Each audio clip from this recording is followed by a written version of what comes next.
Breaking news! The atmosphere behind the scenes in Patriots Nation is buzzing, and it's not just because of the latest roster moves either. There's energy in the air, high expectations, and a sense that something big is about to happen. But before we dive into that hot news, like if you believe the Patriots have what it takes to make it to the next Super Bowl. Really? I believe more than ever. If you agree, say it out loud. Go, Pats. I believe. What if I told you the Patriots' future might just have been decided without even making a pick yet? In a mock draft scenario that deliberately excludes two of the top prospects, Travis Hunter and Abdul Carter, the Patriots' blueprint for the 2025 NFL Draft takes a sharp, strategic turn that could define the team's identity under Mike Vrabel. Let's walk through a breakdown that isn't just speculative, it's constructed like a masterclass in roster building, and it's got layers that every diehard Patriots fan needs to unpack. So imagine this, it's draft night. Pick number 4 is on the clock. The usual suspects, Hunter, Carter, they're gone. The room could be tense, the fan base impatient. But instead of panic, the Patriots stay the course. No trade downs, no panic picks. They go with LSU's Will Campbell, the offensive tackle with a captain's mindset and a tackle's tenacity. Not only is he the favorite among sportsbooks for New England at that spot,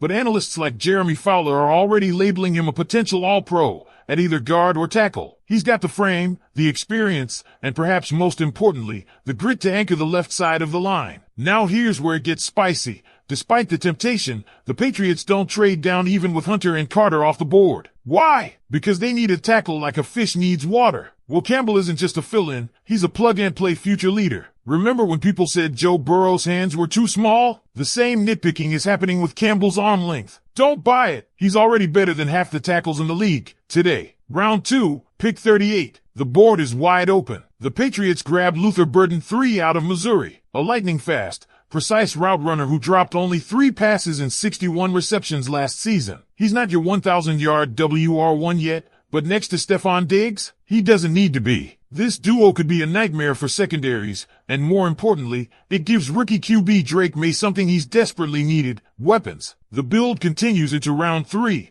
where the Patriots double down at wide receiver. With pick 69, Jalen Noel is the guy. Unlike Burden, Noel is a 1,000-yard receiver, hauling in 80 receptions on 119 targets with 8 touchdowns and only 4 drops. The emphasis here is not just talent, it's reliability, route discipline, speed, and hands. And yes, he already visited Foxborough this week. That visit? It wasn't just a meet and greet, it was a sign. Now pause right here. Let's talk strategy. The Patriots are going all offense, and that's no accident. With the defense addressed aggressively in free agency, including Carlton Davis opposite Christian Gonzalez, this draft is about giving Maye a fighting chance. And so with pick number 77, Vrabel pulls the trigger on a running back, Dylan Sampson from Tennessee, over 1,500 yards, just 4 fumbles. And compared to Rhamondre Stevenson 7, that's not just production, that's security. What's even more intriguing is the potential motive here. Adding Sampson isn't just about speed, it's about pressure. Stevenson's job security? It's not safe. Between Sampson and last year's letdowns at RB2, the Patriots are clearly saying,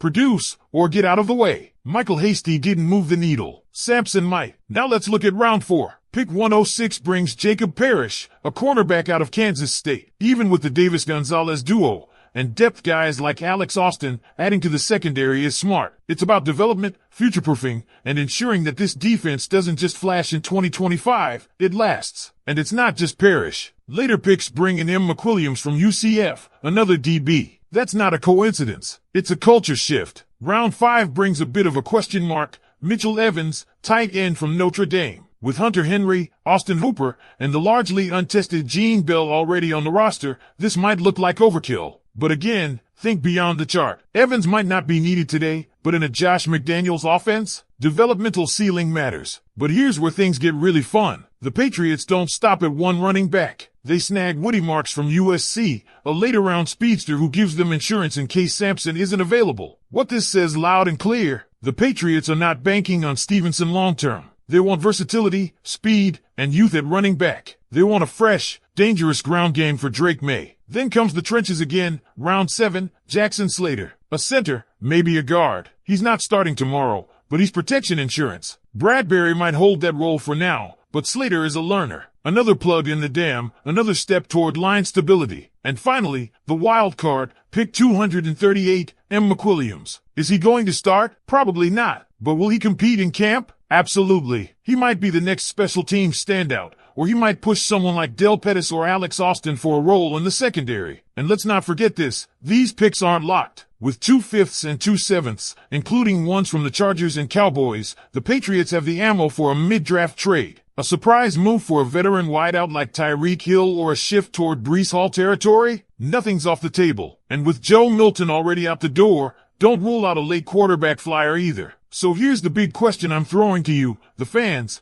What do you think of this draft class? Is Will Campbell the right move at 4? Should we have gone wide out first? Did we overinvest at running back? Or did we finally get it right by giving Drake Maye the tools to succeed? Drop your thoughts in the comments. Grade this draft A, B, C, D, or F. This one's for the Foxborough faithful. Let's build something real this year. And let's talk about the bigger picture here, because this draft isn't just about names on a list. This draft tells a story. It tells us who Mike Vrabel is as a coach, who the Patriots are trying to be in this new era, and where the identity of this team is headed post-Belichick. Let's start with what's loudest in this draft, offensive investment. This isn't subtle. First 4 picks, 3 are offense. First 3 rounds, loaded with players who'll touch the ball or protect the one who does. That's not coincidence. That's a full pivot from a franchise that for the last few years has leaned on its defense while cobbling together an offense from spare parts and practice squad miracles. Vrabel, like any good coach with a defensive background, knows that a defense can keep you in games,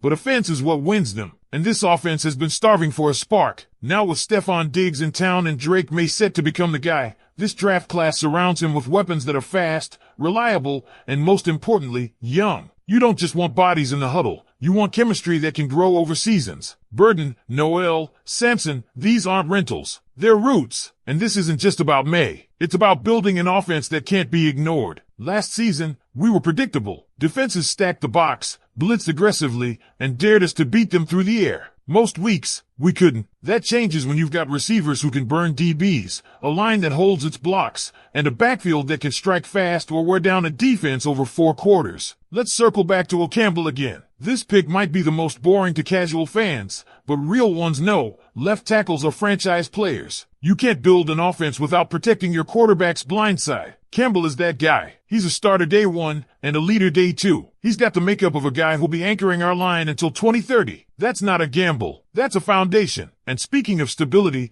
there's another layer here we have to acknowledge, depth and development. The second half of this draft leans into something that every championship team eventually realizes: you don't win a Super Bowl with 22 players. You win it with 53. Adding guys like Jacob Parrish and M. McWilliams might not be sexy picks. They might not even see the field in September. But competition breeds performance. You bring in young corners to push the veterans. You give your secondary choices. If Peppers or Duggar goes down again, you've got options that don't require panicked mid-season trades.